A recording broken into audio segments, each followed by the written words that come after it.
Hi guys, welcome back කොටපොඩ්ඩා YouTube channel.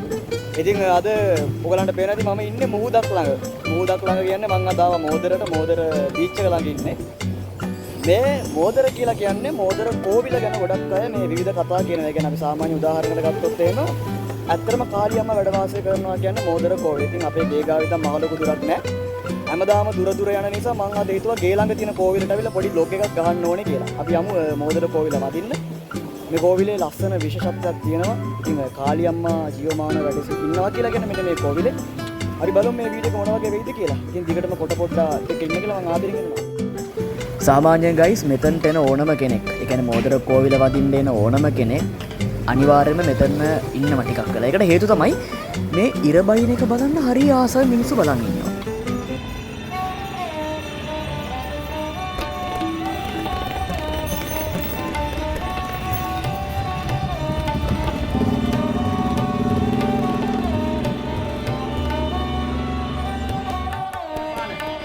මං ගන්න පොඩ්ඩින්ද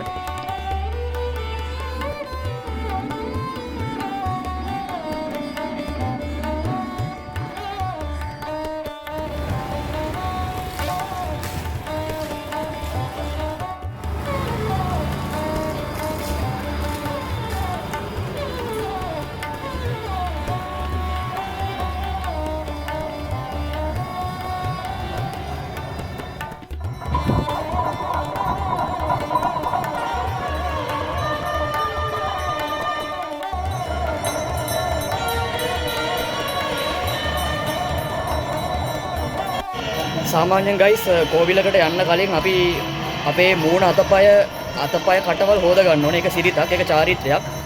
මොකද පිරිසුදුකම කියන එක මේ ආගම තුල ගොඩක් බලපාන නිසා අපි අනිවාර්යයෙන් මේ දේ කරන්න ඕනේ. මූණ අතපය හොද ගන්න.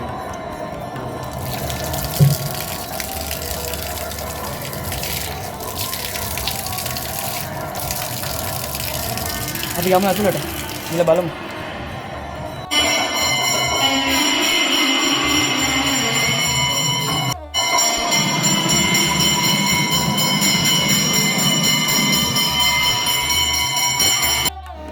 සාමාන්‍යයෙන් හින්දු ආගමේ විශ්වාසයක් තියෙනවා මේ රවි සඳු කුජ බුදු ගුරු කිවි සහ සෙනසුරු මේ නවග්‍රහ මණ්ඩලය කියන කට්ටිය අදහන එක. ඉතින් එයාලට මෙහෙම පහනක් පත්තු කරාම මේ අපල දුරු වෙනවලු. ඒකයි මම පත්තු කරන්නේ.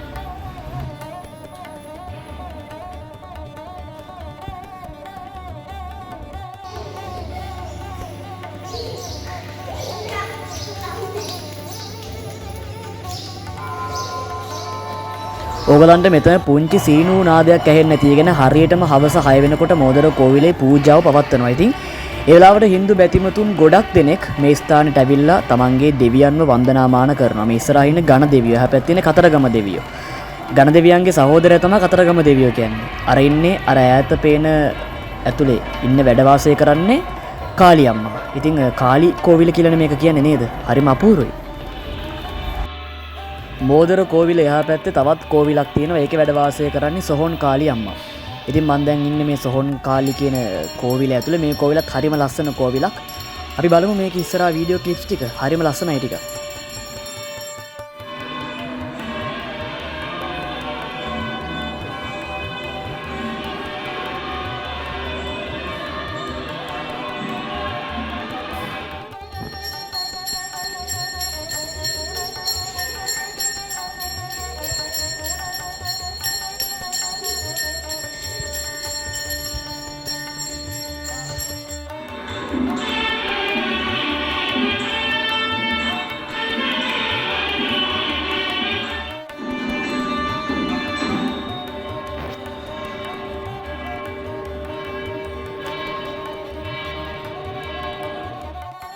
කතරගම දෙවියන්ට හවස් වරුවේ පූජාව තියෙන දර්ශනය තමයි මේ ඔයාලට පේන්නේ.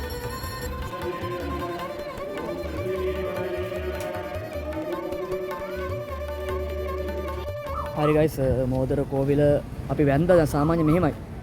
සාමාන්‍යයෙන් ආගමික සිද්ධාස්ථානයක මේ වීඩියෝ කරනවා කියන එක ඒ කියන්නේ එච්චර අනුමත කරන්න බැරි වැඩක්. මම ඉතින් සාමාන්‍යයෙන් පුළුවන් විදියට ෂොට්ස් ටික ගත්තා. ඉතින් ඔයගලන්ට පෙන්නන්න මෝදර කෝවිල ගැන. දැන් මේ බීච් එකේ පේනවනේ පිටිපස්සේ තියෙන මූද. පොඩ්ඩක් මූදේ ෂොට්ස් ටිකක් බලලම මේ වීඩියෝ එක ඉවර කරමු. අපි යමු මූදේ වීඩියෝස් ටික බලන්න. කලින් මෙතනට ආව තමයි මම හිතනකොට රැයට ඒක රැය ගැන දැන් ගොඩක් රැය වෙලා නැහැ. 6 ගානක් විතර තේ බලමු මොන වගේද කියලා.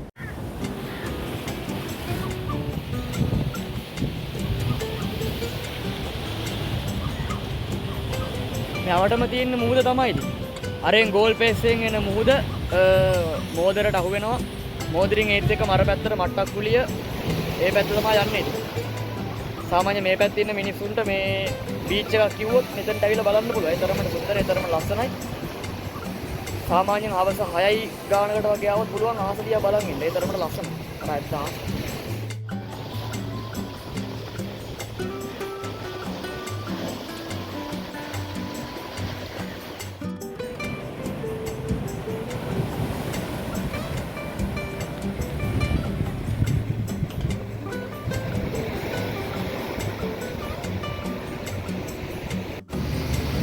හරි ගයිස් අපි මෝදර කෝවිල වැඳ දැන් අපිට තියෙන්නේ මෝදර පල්ලියට යන්න.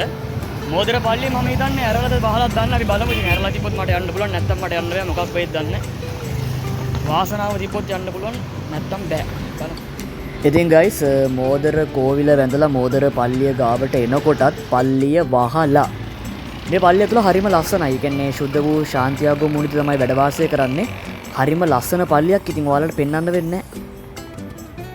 ගයිස් මම ආපු ටයිම් එකේ මොකක් හරි ප්‍රශ්න ඇතර මම මේ වත්තක් අස්සෙන් යන්නේ ඇතුළට දාලා කෝවිල ඇරලා තිබ්බට පල්ලිය වහලා. ඉතින් පල්ලිය මට වදින්න වෙලාවක් නැති නිසා වදින්න වෙලාවක් නැති නිසා මේ පල්ලිය වහලා වදින්න වෙලාවක් තිබ්බ මට දවල් හරි හවස් වරුවකට වගේ යන දැන් රෑ වෙලා නිසා පල්ලිය වහලා තියෙන්නේ. ඉතින් පල්ලිය ඇතුළ හරිම ලස්සනයි. ඉතින් ඔයගලන්ට මට මේ වීඩියෝ එක දෙන්න වෙන්නේ නැහැ. කමන්නේ අපි වෙන දවසක පල්ලිය ඇතුළේ වීඩියෝ එකක් දෙන්න. ඉතින් කොට පොඩ්ඩක් දිගටම subscribe කරන්න, like කරන්න, comment කරන්න, share කරන්න. මම පේනවත් දන්නේ වැඩේ කියන්නේ සෙල්ෆි ස්ටික් එකේ ෆ්ලෑෂ් ලයිට් එකත් බැටරි බැහැලා. ඒක එළිය නැත්තේ කමක් නැහැ. මම හිතනවා ඔයගලන්ට මම පේනවා ඇති කියලා. ඉතින් තවත් දවසක හමු වෙන බලාපොරොත්තු වෙන්න අපි සමු ගන්නවා. ජය වේවා. මේ මෝදර සිට